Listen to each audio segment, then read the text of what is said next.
Yeah, so thank you everybody for joining. Kevin Coplin, Principal in the Tech Services Department.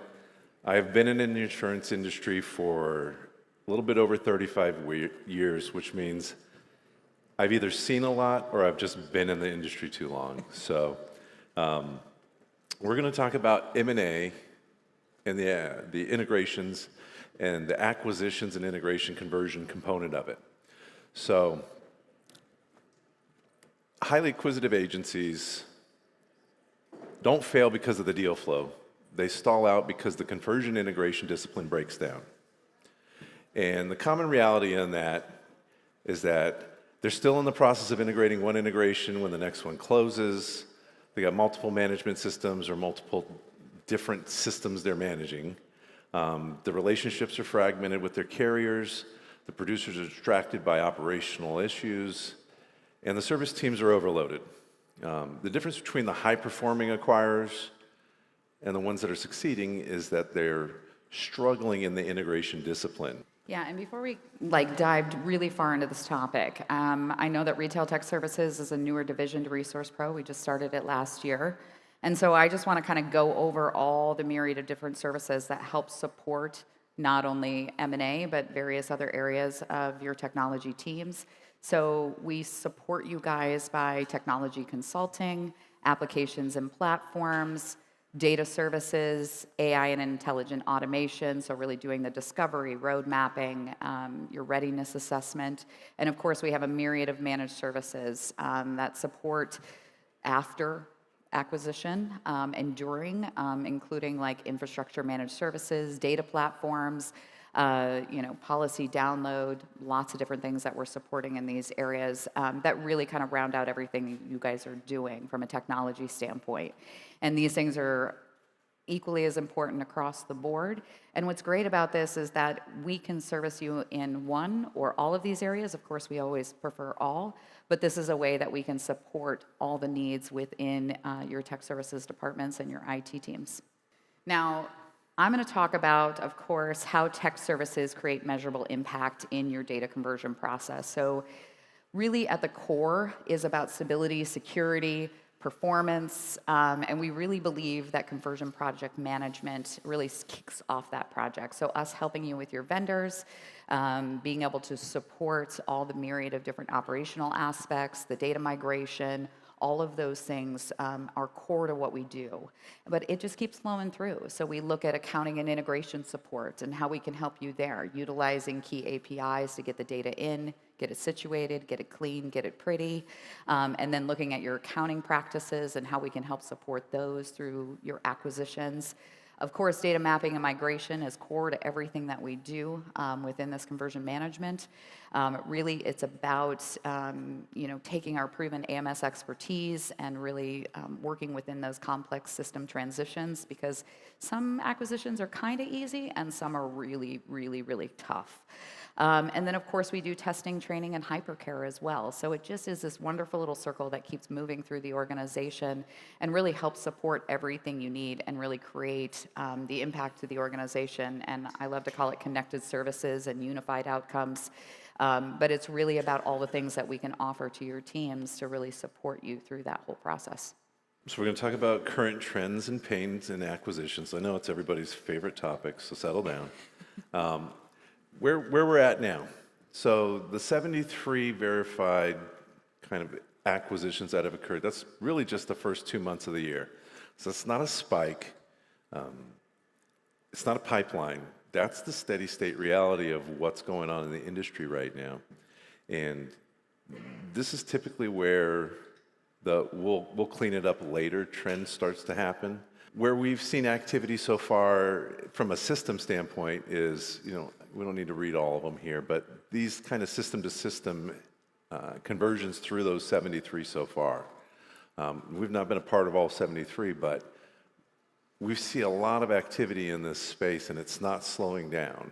Yeah, and we're staying right on the top of this. So we're not only inside agencies, but we're really looking at the market and what's happening in the market. So we understand as a team holistically, what's happening out there, so we can support all of those different transitions.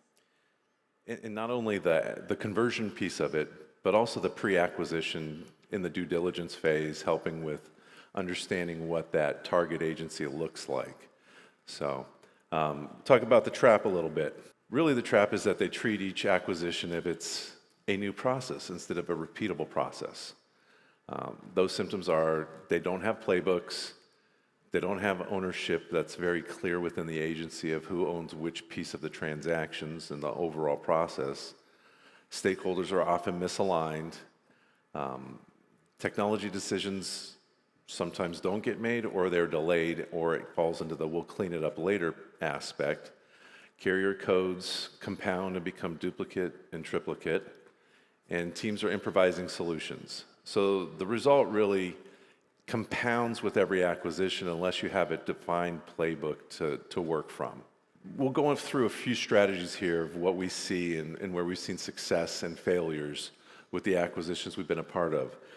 With strategy one here, it's really to establish a clear leader. This is one of the most common breakdown points. Without a clear leader in this or a leadership team on this, the symptoms of that are, and where agencies fall short, the integration stalls, decisions slow down, and accountability just kind of shifts and gets shifted around through the different leaders. With an integration leader or a lead integration officer, they're going to handle the timeline, the decisions, the carrier coordination, and the operational alignment. The end result of that is that you now have a clear internal accountability on who owns what in the process. Now, this is where I nerd out. So, since I,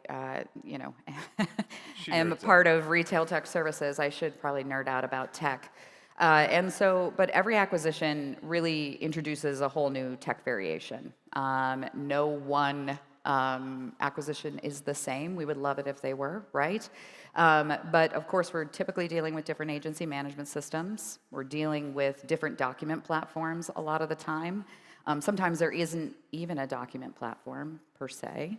We're dealing with different workflows, and of course we're dealing with, we've always done it this way. This is the way we've always done it. And so there's a lot that happens from a technology standpoint and decision-making points that have to happen. And it doesn't just include the technology itself, but the decisions on what you're going to do once you put things in that technology, what you're going to extract, what you want, what you need. I heard rumor from one of my cohorts on my team that we once had an agency ask for 20 years worth of data. And we asked the question, why? And so it's really interesting, the differentiation in what some teams will ask for and what they won't. So it's really important when you're thinking about your technology, like, what do I need there and why? And so, of course, that all lines up to defining your target technology environment, what you need, what you want it, but you also have to define, like, what is the end game? What is my target system? What are the myriad of different ways I want data to come into that target system? What is my download strategy? That's one that a lot of people don't think about because, as Kevin mentioned, one of the pains is carrier codes, right? So you're acquiring those codes as well, and then you haven't thought about necessarily the download strategy. So that's another technical aspect in how you're going to handle and manage all that. And the big one is the reporting environment.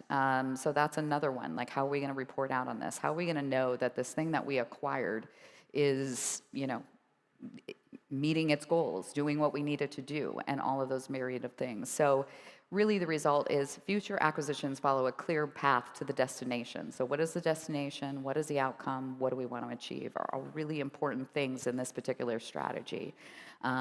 Usually most of our customers know the target system. Some are still making up their minds. Some make last-minute decisions to change that target system. We've seen that a lot as well. They go with someone they've acquired because they like that one better. But these are all just really important things for consideration. So this one isn't as I hate to use the word sexy, but people always forget about this. This is a really interesting, and Kevin and I have both worked in compliance in our past lives. And so actually this one we're really passionate about. So strategy number 3 is all about how do you manage licensing and entity compliance. So when you're acquiring that new agency, you're acquiring their people, their licensing, the filings, the entity filings that you have to do. So producers are licensed all over the place. Staff licenses are tied to the wrong entity. Required state notifications are not filed. And of course, carrier appointments are tied to inactive entities as well. So there's a lot happening in this space that doesn't get a lot of light sometimes. And so we always love to talk about this in the strategy because the success of the strategy is about the success of the people as well. And this is the part where, like, no one really gets excited about it, except we have a compliance team that's probably sitting in the back somewhere. They love this all day, every day. So aligning your licenses across states, across sometimes internally within states in multiple regions. The execution steps involve inventorying all of the licenses from a producer and a staff standpoint, confirming which entities are going to survive. Some need to survive. For how long do they need to survive? Did you kill it when it was time? Or not kill it, but did you terminate the licenses when the time approached? Did you file the required state regulation notifications? Sometimes you don't have to term the licenses, but you have to notify them of the acquisition. So there's a lot of rules and things that a lot of agencies miss that our compliance team can really jump in and help guide that process. The carrier appointments, are the carrier agreements now directed to the right entities? Were there the right acquisition clauses in some of those agreements to take over those carrier appointments? And are you closing the legacy? Maybe close is a better word instead of kill. Yeah. Closing the legacy entities when it's appropriate. So the result is the producers continue to write business without the interruption while reducing the compliance risk during the acquisition. Oops, I went the wrong way. So now we're going to talk about carrier access. This is where I nerd out. I can probably talk about this for 20 minutes, so tell me when people start falling asleep.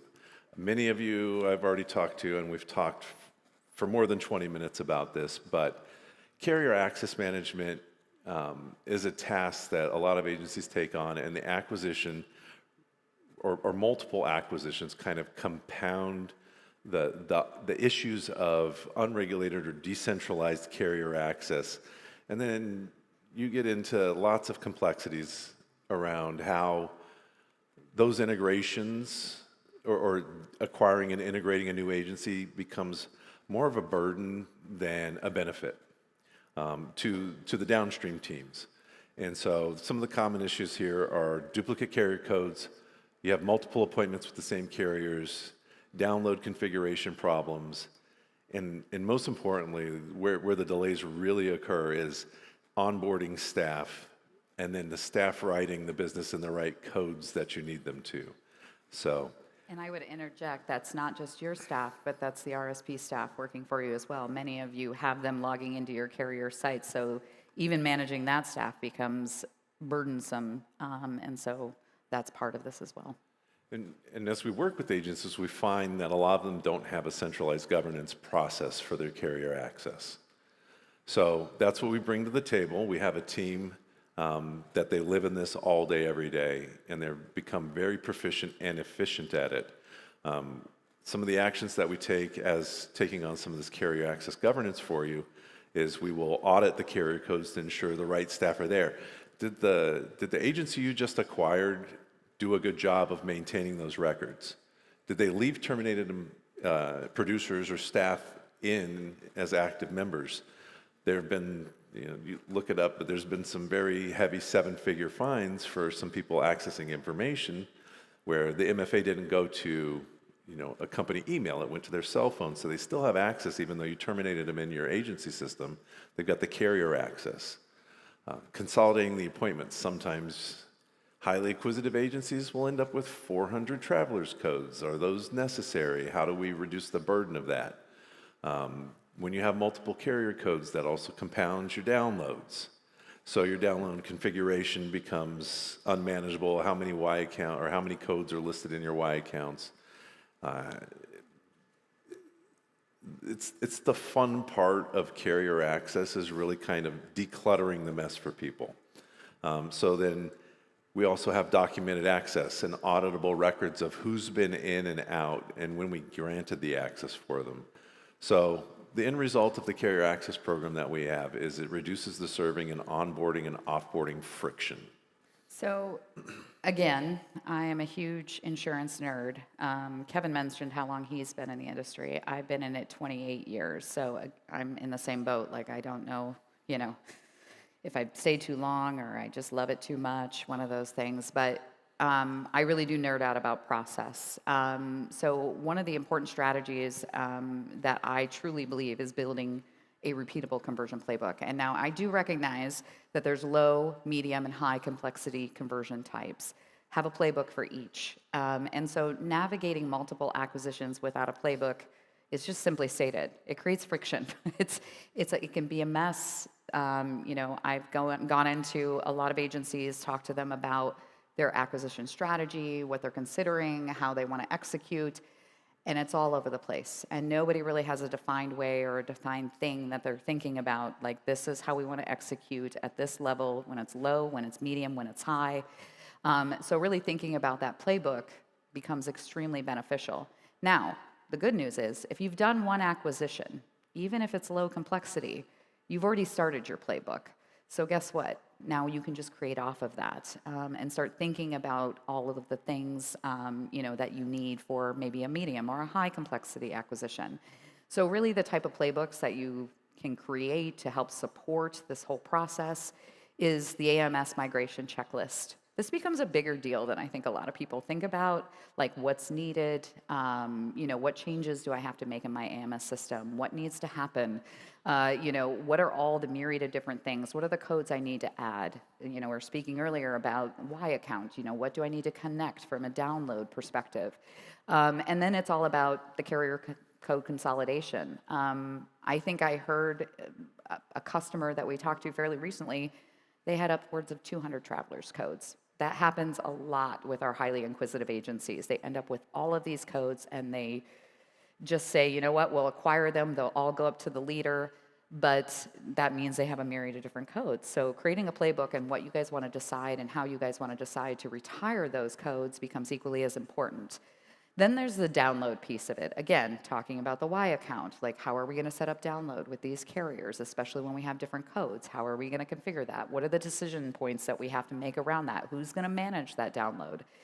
And then the big one, I love that this is on the bottom of the list, but data migration procedures.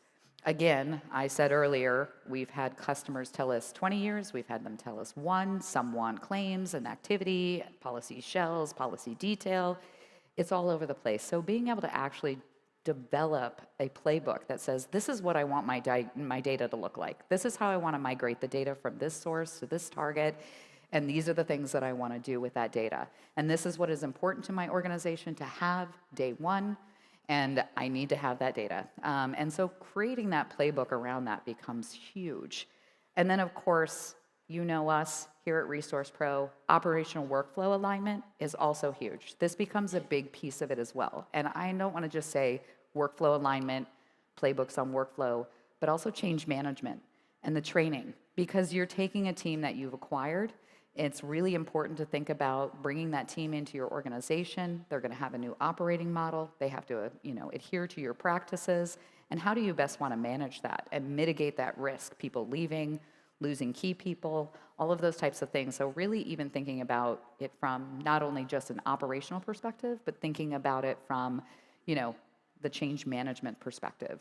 So when you do this and you do it really well, and of course we would love to help you, each acquisition can follow the same execution model, which becomes just incredibly powerful. It becomes powerful from, your operations to your revenue and all of those things in between. The one thing that's not on that list or on your playbook or shouldn't be in there is the we'll clean it up later aspect, because we all know the clean it up later never happens. So let's clean it up before we do the integration. Let's clean it up before we do that conversion, or try to clean it up as much as possible so that you don't have that in your playbook as part of your kind of bad habits. Strategy 6, protect your producer momentum. So I'm sure one thing everybody has heard of is you don't want to pull your producers away from anything. They will let you know that they are not able to do whatever that task is very loudly and very frequently. So making sure that they can stay on track.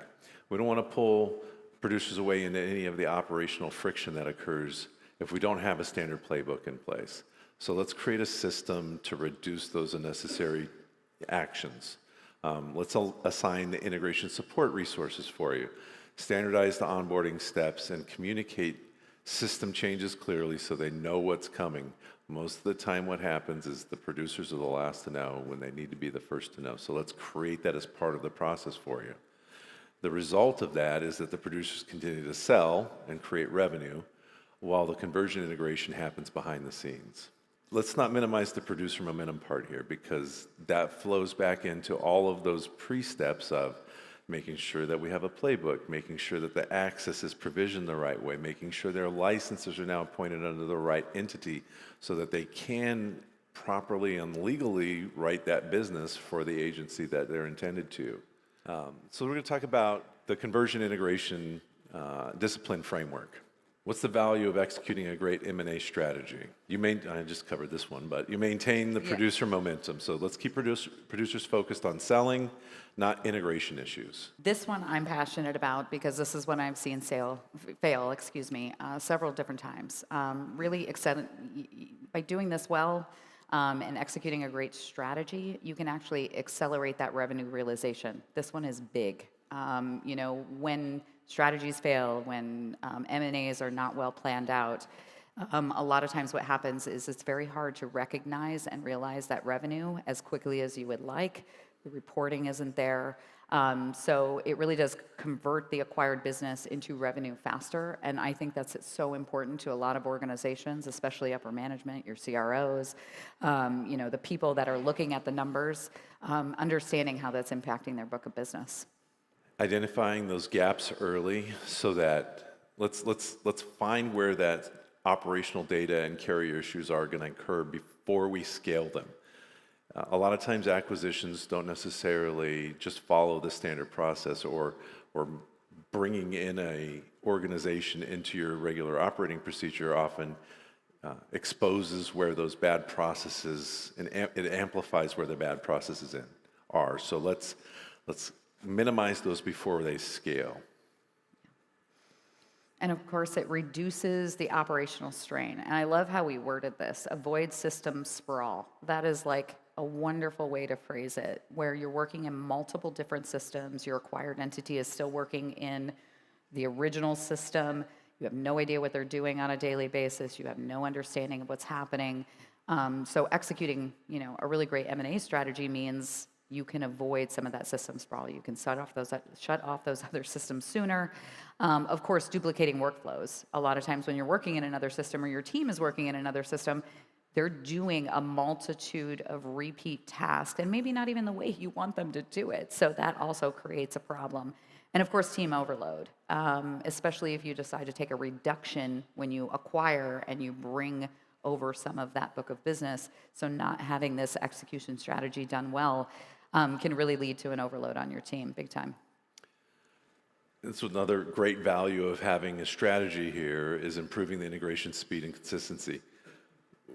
We have repeatable processes or repeatable models for a lot of the things that happen within an agency. There's a renewal process, there's a new business process. A lot of times people forget to have an integration and a conversion process that's repeatable. Having that consistent model delivers consistent results. And when you deviate or treat each one as its own little snowflake, then it compounds the issue. So having a repeatable model will drive that value.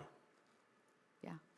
And of course, again, reducing compliance and regulatory risk, aligning on licensing, carrier contracts, and data controls. All of those things are incredibly important for you to reduce any kind of risk you have within the organization. Licensing isn't cheap either. I don't think we mentioned that earlier, Kevin. It's not cheap to do this and to keep your producers licensed, your account managers, whoever needs it or is required to be licensed in your organization. It's not necessarily that it's not cheap, it's that the fines are expensive. Exactly. I love that. Yes, exactly. Making sure that the fines stay off of the table is the best part of that. Yeah, exactly. So the risk is the fines. And go ahead, Kevin. Strengthening we said carrier and client experience, but really it's to maintain the client experience.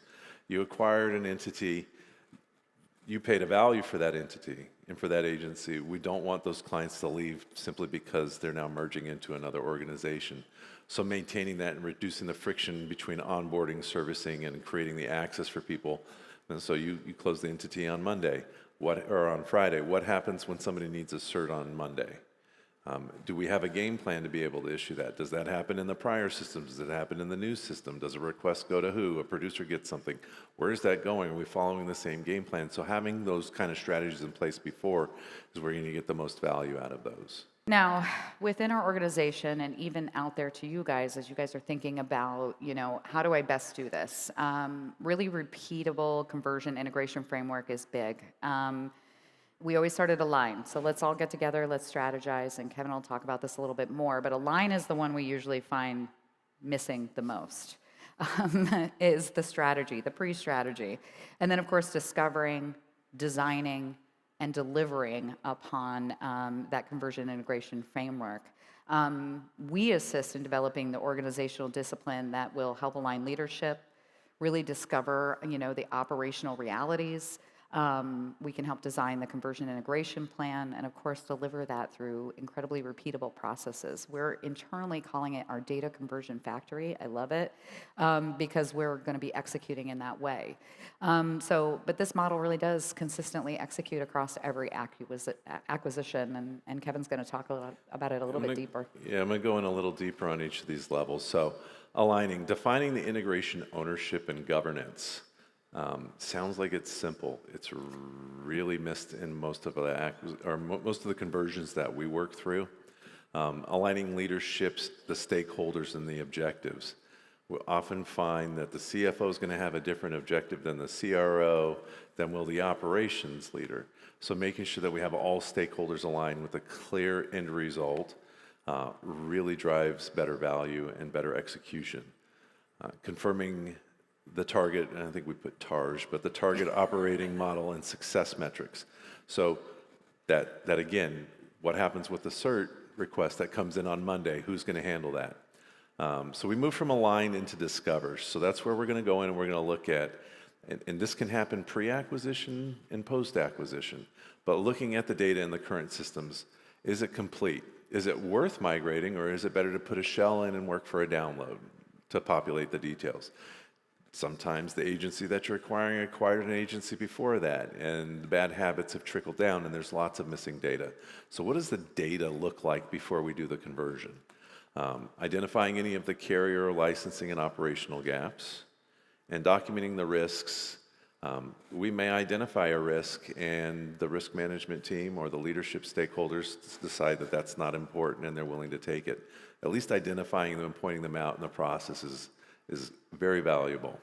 Designing the plan, defining what target technology and workflow model we're moving into, building out the conversion and carrier alignment plan. The carrier alignment plan, like I said, I like to talk about carrier access.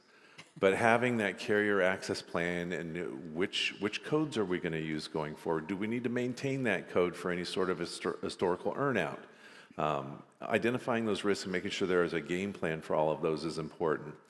And then, part of our role here is always delivering. So the deliver end of it, are we executing that migration and the data conversion as we explained? Aligning the carrier workflows and the reporting, and stabilizing the operations and the integration as fast as possible so that there's no downtime. The producers can produce, the servicers can service. With this model, every acquisition follows the same, or with this game plan, every acquisition follows the same model, which drives consistent outcomes and reduces the complexity. Nothing about that's complicated. The complicated part is doing it consistently. So that's why that model delivers the best value in our experience. So we're going to talk about a case study here for just a second. We don't like to mention customer names, so this is Agency X. They completed about 10 acquisitions over 3 years. Before we implemented the model, they had acquired a few agencies, and they were operating in 4 different systems. I know 4 sounds weird. That's actually very common. There are upwards of 50 management systems, and I learned of a new one the other day that I never even heard of before, and I've been doing this for 35 years. So, 4 management systems, hundreds of carrier codes, and service inefficiencies. After we began the structured integration, we moved them into a single AMS environment. The carrier codes got consolidated, and they had faster onboarding of the future acquisitions because now they have the game plan. Anything else you want to add on this one? Yeah, this particular case study too. We didn't put everything about this particular case study on the slide, but essentially with this particular customer, we also took down the time of the migration. Once we got this running and running well, the time to migration reduced significantly. I think it was by about 75%. We probably should have put that statistic on the slide. But that was the other beautiful thing, is because we just have a practice with them that we've put in place that allows them to reduce the time. They can recognize, I love, again, I'm gonna hit on revenue realization because it's huge in my book. And so they were able to see like how that book was actually performing, what they lost, what they're winning against that book, especially if they acquire cross-sell opportunities, all of those types of things. And so I would just add that the reduction time was 75% for them to get up and running with the acquisition data. And without having that game plan ahead of doing the conversions, the complexity, that's where complexity starts to multiply. We want to shrink complexity and not magnify it, and that's why having that align, discover, design, deliver model in place really drives the efficiencies. I agree. So our takeaways. Takeaways. I don't know, you start on our takeaways. What are our takeaways today? Treat each integration as a strategic capability, not a snowflake. We need to have muscle memory in this space. I cannot say this enough. Establishing very clear integration leadership. Again, it's very important that everybody's happy with the outcomes of what's about to happen. Operational leaders, financial leaders, tech leaders, and all of them have different outcomes that they would like, but having someone kind of in charge, and I jokingly say herding the cats, right, makes a world of difference in these situations. Often overlooked, but really standardizing the technology environment, knowing which pieces of the puzzle play at what time drives huge efficiency. Implementing carrier governance, again, one of my favorite topics, carrier access.